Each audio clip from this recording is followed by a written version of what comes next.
આપણા ભગવાન સ્વામિનારાયણ અને ગુણાતીતાન સ્વામી અને આપણા બધા મોટા સંતો અને એકાંતિક ભક્તો બધાએ આ સંપ ઉપર તો વાત કરેલી છે. આ નવી નથી. અને international day of peace, together for peace, આ બધું છે. પણ એક દિવસમાં ભૂલાઈ જાય. એનો દિવસ ગયો, national day of peace, together for peace, પણ તો ઘણું બધું છે. આ વિચાર આવો ને એ મોટી વાત છે. અને એવા પડ્યા છે લોકો સારા સારા કે જેને આવા વિચારો મૂકે. સંપની વાત એ લોકોના જીવમાં છે કે આ સંપ શું વસ્તુ છે અને એ પ્રમાણે કરે છે. બીજા બધા તો ખાવા પીવામાં બધા પડ્યા છે. પણ અમુક વિચારશીલ માણસ છે એને લીધે જ આ જગત આપણે અદ્ધર રહ્યું છે. નહીં તો આવા મૂલ્યો ના હોય સંપ અને તો એ આપણે ક્યાં હોત. પણ જે માણસો સજ્જનો, સજ્જન પુરુષ કહેવાય, એને આપણે મૂલ્ય આપ્યા. અને આપણે તો છે જ સત્સંગમાં. સત્સંગની તો આ રીત જ છે. સમ શ્રુત ભાવ એકતા. શ્રીજી મહારાજે વાત કરી છે. ખાલી સમ શ્રુત ભાવ તો શ્રીજી મહારાજના શબ્દો છે. સમ શ્રુત ભાવ અને આ ચાર વસ્તુ. હા, સમશ્રુત ભાવ, દયા, મર્યાદા. જ્યાં હોય ત્યાં ભગવાન વસે છે. ભગવાનની વાત. માણસો વસે છે એ નહીં, મોટા મોટા વસો છે એ વાત નહીં. ભગવાન વસે છે. આ જે ચાર વસ્તુ હોય ત્યાં ભગવાન વસે છે. સમશ્રુત ભાવ, દયા, મર્યાદા ત્યાં. અને એ વિના તો મહારાજ કે બીજું બધું કથન માત્ર છે. કથન માત્ર, કહેવા પૂરતું છે. એમાં બળ ના મળે, જીવને શાંતિ ના થાય. અંતર ઉપરથી બધું જતું રહે. પણ આ ચાર વસ્તુ છે તો યોગી અપાય તો કેટલું ઘૂંટાયું છે આપણને. સમશ્રુત ભાવ એકતા, સમશ્રુત ભાવ રોજ એમની વાતોમાં આવે જા. એના આવે બને જ નહીં. અને 20 વર્ષ સુધી ઘૂંટાય છે. પણ આપણે આવા ને આવા રહેજો, મારી આંખ લેડી. એટલે આપણે તો યોગીઓ આગળ આવવાના આવા જ છે. પણ એમાં જ બધું સાર છે. એમાં એકાંતિકપણું છે અને એમાં ઉર્ધ્વગતિ છે. શ્રીજી મહારાજની પાસે આપણે પહોંચીએ. આમ તો મૂર્તિમાં ભગવાન છે અને પ્રત્યક્ષ મહારાજ તે વખતે હતા તો એ ઉપરનું. આ મૂલ્યો આપણે સાથે હોય તો તમે હજારો માઇલ છેટા હોય તો ભગવાનની પાસે. અને આ મૂલ્યો ના હોય તો બધું આપણે દૂર તો ના કહેવાય પણ ભગવાન સામે ધસી રહ્યા છે. ભગવાનની પાસે જઈ રહ્યા છે. અને આ મૂળ આવે તો અહીંયા જ અક્ષરધામ. કંઈ આવવા જવાનું રહેતું જ નથી. પણ એવી અમૂલ્ય વસ્તુ છે. અને આપણે શાસ્ત્રી મહારાજ, ભગતજી મહારાજ અને પ્રમુખ સ્વામી મહારાજ એમને બધા ખૂબ દોરાય છે. અને આપણે તો આ કાળનો ચપાટો છે એટલે આપણે સંપનું બધું ઉપડ્યું છે તો આપણે રહી ના જઈએ. ખાલી કહેવા પૂરતું નહીં, આપણા હૃદયમાં આવે તો એનું કામ થાય. બાકી આપણે બોલીએ છીએ એ ઘણું છે. આખી દુનિયાને સંપની જરૂર છે. આખી દુનિયાને. એટલે પણ એ સંપની કિંમત દરેક જગ્યાએ. જો 4 પાર્ટનર હોય ને, શરૂઆતમાં તો બધા સંપીને કરે. પણ પછી એક જણની નજર બગડે કે મહેનત હું કરું છું અને આ લોકો બેઠા ખાય છે. બુદ્ધિ બગડી, કુસંપ બેઠો અને બધું પાયમાલી થાય. મોટી કંપનીઓ, મોટા બધા જ્યાં કુસંપ બેઠો એટલે દાળ વગે. અથવા તો પડી ના ભાંગે પણ તો અંતરમાં અશાંતિ રહે. 4 પાર્ટનર હોય, બધું કરતા હોય પણ અંતરમાં અશાંતિ રહે. પણ સંપ છે, સંપ એ જ મહારાજે કહ્યું સંપ છે. જ્યાં ગોડ્સ પાવર કહ્યું, જ્યાં સંપ છે ત્યાં રિદ્ધિ સિદ્ધિ અને પ્રભુતા રહે છે. જ્યાં રિદ્ધિ સિદ્ધિ પ્રભુતા રહે છે.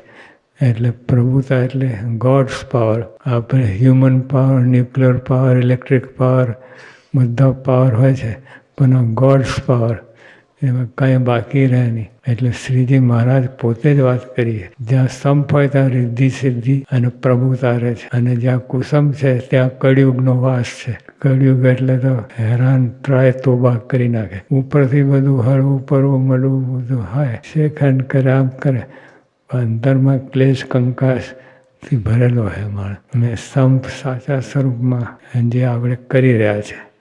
યોગી આપણને ઠેલ એવો વાગે છે, પ્રમુખ સાંઈ ઠેલ એવો વાગે છે, એટલે આપણે ઉપડ્યું છે આ બધું.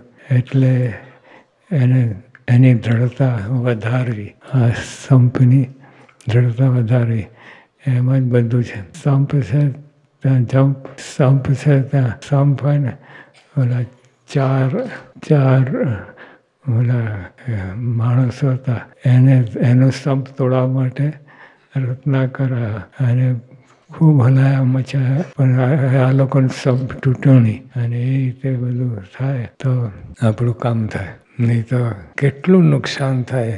જરાક આપણને ખબર ના પડે.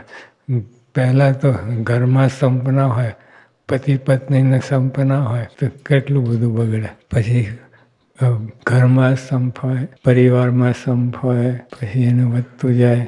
પછી આપણા સત્સંગ મંડળમાં સંપ હોય, પછી આખા દેશમાં BAPS એક પરિવાર, આપણું સંપેલું પરિવાર. આજે એ ભાવના દ્રઢ કરે, ઉપરનું નહીં, અંદર ઉતારવાની છે. તો ભગવાન આપણી પાસે રહે. નહીં તો ઉપરથી રહે તો ભગવાન પાસે રહેનાર એવું બધું ચાલ્યા કરે, આવન જાવન. અને સંપની ભાવના બરાબર હોય તો આપણી પાસે છે પૂરા મંદિરે.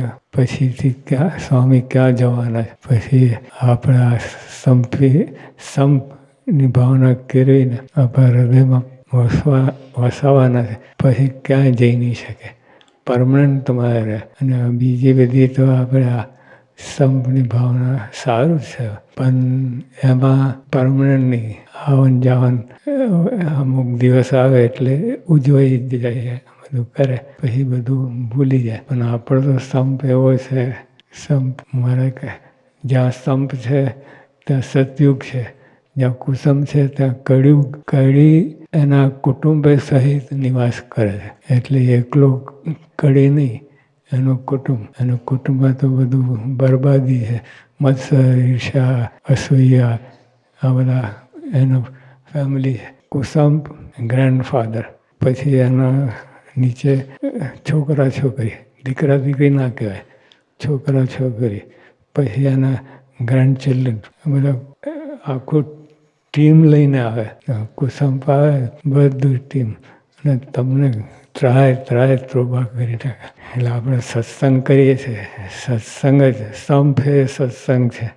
સંપ ના હોય એટલે આપણે પ્રયત્ન કરીએ છીએ સંપ, પણ જ્યારે પૂરેપૂરો સંપ આવી તો ભગવાન જેવા થઈ જવાના એવું છે. એટલે સંપની બહુ જરૂર છે. આપણે તમે જો દેખાશે તમને, જ્યાં જરાક કુસંપ આવે ને તો મતિ બગડે એ, અને બગડતી જાય. બીજા બધા ઘણા તો લેવલમાં હોય, બગડે એટલું જ રહે, પણ આ તો કુસંપથી મતિ બગડે, આમ ડાઉન થતા જાય, અને એવી બુદ્ધિ ભ્રષ્ટ થઈ જાય કે ના પૂછો વાત. એટલે આપણે જ્યાં સંપનું વાતાવરણ છે આપણે ચાલુ રાખવું અને આત્મસાત કરવા પોતા માટે, બીજા માટે નહીં. એટલે આપણે સંપ ક્યાંથી શરૂ થાય? પોતાથી શરૂ થાય. સામા પક્ષે નહીં કે તું સંપ રાખે તો હું રાખું, એવું નહીં. આ આપણાથી ચેરિટી બિગિન્સ એટ હોમ. આપણે પોતાથી શરૂઆત કરી કે મારે શું કરવું, સંપ રાખવા માટે મારે શું કરવું, કેવા વિચારો કરવા, કેવું વર્તન કરવું, કેવું બોલવું, કેવું ચાલવું, ઉઠવું, બેસવું, આ બધા પોતાના તરફથી ડોનેશન કરે. આપણે સંપનું ડોનેશન પોતા તરફથી, સામે પાસે માગવું નહીં. યોગી આપા મુંબઈમાં હતા, તો સમસ્વરૂપ ભગવાનની તો વાત કરતા હતા. એક હરિભગત ઊભા થયા, સ્વામી તમે સાવ સાચું કહો છો, આ કોઈ સંપ રાખતું નથી. સ્વામી કે બેસી જાઓ. પેલા બેસાડી દીધા. પછી સ્વામી કે તમને અડધો રોટલો મળે છે તો અડધામાંથી અડધું આપવું એ સંપ, અડધાને પૂરો કરો એ સંપ નહીં. એટલે કોઈ પાસે જો અડધામાંથી અડધું આપવું, એટલે આપણે ગમે એ મુશ્કેલી હોય કોઈ પાસે માગવું નહીં, આપણે પોતે જ કૂટી લેવું. અને પણ બીજા પાસે, અને એને કારણે અભાવ આવે. બીજા પાસે અપેક્ષા રાખીએ અભાવ આવે, અને એ વ્યક્તિ પછી લેવા દેવાને નિર્દોષ હોય, બીજા હજારો હોય એના માટે કોઈ ભાવના, અને જે ટાર્ગેટમાં આવ્યો એ પૈસા તમને મદદ ના કરે તો એનો અભાવ આવે. તો પેલા બીજા બધા આનો શો વાંક? બીજા 999 છૂટી જાય છે એનો અભાવ ના આવે, અને આ ટાર્ગેટ બન્યો એનો અભાવ આવે. એટલે આપણે તરફથી આપણે જ વિચાર કરવો, સંપ માટે મારે શું કરવું, મારે સંપ વધારવા માટે મારે શું કરવું, બીજા શું કરશે એવું નહીં. મારા માટે હું કેવી રીતે વર્તું, વિચારું, બોલું તો સંપ વધે. તો બધાનું આવું ડોનેશન હોય તો ઢગલો થઈ જાય. નહીં તો આપણી સામે પાસે અપેક્ષા રાખીએ જ ખોટી. એ સંપ નહીં, દેખાય સંપ પણ સંપ ના કહેવાય. સહજાનંદ સ્વામી મહારાજ.